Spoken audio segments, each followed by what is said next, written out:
Assalamualaikum warahmatullahi wabarakatuh. Saya Ikhwan Aji Wibowo SPTMM, Kepala Dinas Pangan Kota Bandar Lampung. Perlu diketahui, pemerintah Republik Indonesia telah, sedang, dan akan terus mengembangkan program swasembada pangan berkelanjutan. Hal ini penting dalam rangka kita hendak memastikan agar kebutuhan pangan nasional ini mampu dipenuhi oleh produksi dalam negeri. Indonesia dengan jumlah penduduk lebih dari 270 juta jiwa lebih tentu berimplikasi akan meningkatnya kebutuhan pangan dari waktu ke waktu. Tentu ini juga penting, kita harus mampu memastikan agar ketergantungan impor beberapa komoditi pangan ini dari waktu ke waktu juga harus kita tekan, harus dikurangi. Nah, sekali lagi kami juga menyadari bahwa tentu pemerintah Republik Indonesia tentu sudah membangun atau mengembangkan strategi berbagai skema pembangunan terkait dengan sektor pangan ini, utamanya program swasembada pangan ini. Nah, untuk itu kami di level pemerintah kabupaten kota, khususnya di Kota Bandar Lampung, dalam hal kesempatan ini ingin menyampaikan, mendukung, mensupport, dan ingin menyampaikan kami punya komitmen hendak menjadi bagian usaha bersama mengembangkan program swasembada pangan nasional berkelanjutan ini. Nah, kami tentu di Bandar Lampung juga dengan segala daya, dengan segala upaya yang kami miliki, tentu meski dengan segala keterbatasan, karena kami adalah wilayah perkotaan, di mana kami bukan wilayah produksi, di mana ada konsekuensi semakin berkurangnya lahan-lahan produksi pertanian karena alih fungsi lahan.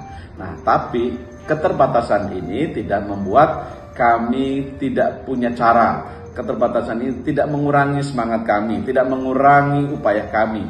Maka tentu harus kita lakukan berbagai inovasi-inovasi. Nah, di pemerintah Kota Bandar Lampung, kami juga terlibat dalam upaya swasembada pangan. Salah satunya kami mengembangkan apa yang kami sebut urban farming, kemudian viticultur. Kami juga mengembangkan program pemanfaatan lahan pekarangan. Kemudian kami juga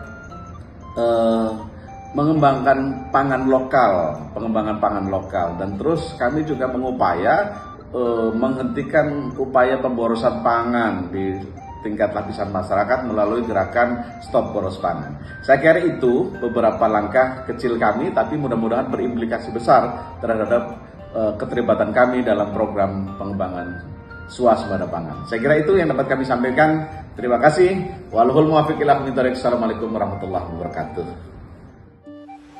Assalamualaikum warahmatullahi wabarakatuh. Selamat pagi, salam sejahtera untuk kita semua. Perkenalkan, nama saya Teguh Yono. Di sini saya selaku Ketua Kelompok Tani Karya Girijaya yang beralamatkan di Kecamatan Suberjo, Kabupaten Tanggamus. Pada kesempatan pagi hari ini, saya akan membahas mengenai program swasembada pangan yang kami rasakan di Kelompok Tani Karya Girijaya. Program swasembada pangan yang dicanangkan pemerintah bertujuan untuk mensejahterakan masyarakat, baik petaninya sendiri maupun non-petani. Komoditas yang kami fokuskan dalam program ini ada dua, yaitu kopi dan padi. Kelompok tani kami secara teknis sudah terlibat dalam program swasembada pangan. Dengan adanya program swasembada pangan ini, hasil pertanian akan terjual dengan harga yang tinggi karena tidak adanya persaingan hasil pertanian yang berasal dari impor. Dengan adanya program swasembada pangan, maka produksi pertanian di kelompok tani kami meningkat.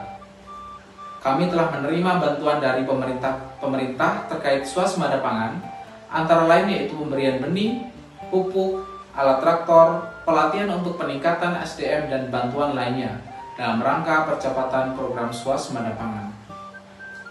Untuk berjalannya program swasembada pangan, koordinasi yang dilakukan Dinas Pertanian, baik di kabupaten, kota maupun provinsi di Lampung, dilakukan dengan sangat baik. Dinas dan pemerintah daerah sangat mensupport dalam kegiatan pelaksanaan program swasembada pangan. Program ini berdampak positif terhadap kesejahteraan petani karena sudah dijamin mulai dari harga head yang sudah ditentukan yang lebih tinggi dari harga biasanya sebelum ditentukan harga headnya. serta penjualan yang pasti karena tidak ada persaingan dari hasil pertanian dari luar, yaitu impor. Kendala yang kami hadapi dalam pelaksanaan program swasembada pangan antara lain yaitu adanya hama yang semakin kuat sehingga harus menggunakan obat-obatan dan pupuk dengan dosis yang tinggi, yang kemudian lama-kelamaan tanah kami menjadi tidak subur. Oleh karenanya, kami berharap program swasembada pangan kedepannya harus dipertahankan dan selalu terus dievaluasi. Pemberian dan pendampingan dari pihak-pihak terkait sangat diharapkan kelompok tani untuk mencapai percepatan program swasembada pangan.